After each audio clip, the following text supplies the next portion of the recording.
Hey everyone, the Electric Bike Company team here today talking about hub drive motors versus mid-drive motors. A lot of people will tell me, we're getting asked all the time, what's better, a hub drive motor or a mid-drive motor? Well, the reality is you cannot say that one's better than the other. It's like asking what's better, red or blue. It really is a personal preference, and it kind of depends on what kind of riding you want to do and the kind of riding you've been doing up until now. The first thing we need to address is that they do work differently.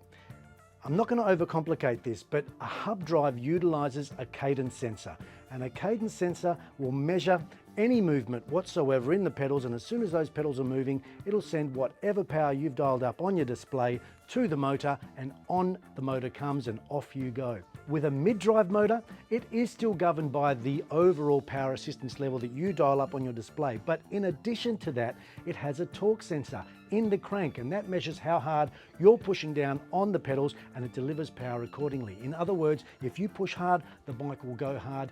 If you lay off, the bike will lay off. A lot of people tend to prefer that, especially if they've done a lot of cycling in the past, because it feels a bit more familiar. It behaves a little more like a traditional bike behaves. It certainly feels more intuitive because that's how a bike works. When you're pushing hard on the pedal, the bike goes hard. When you lay off, the bike lays off.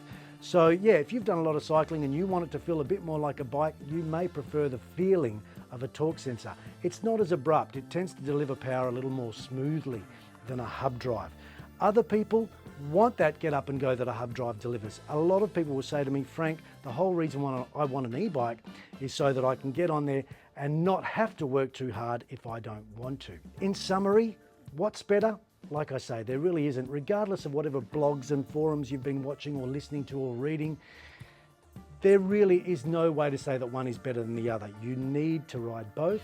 Think about the kind of riding you want to do and the kind of experience you want moving forward on your e-bike. And more importantly than any of those things, come in and try both.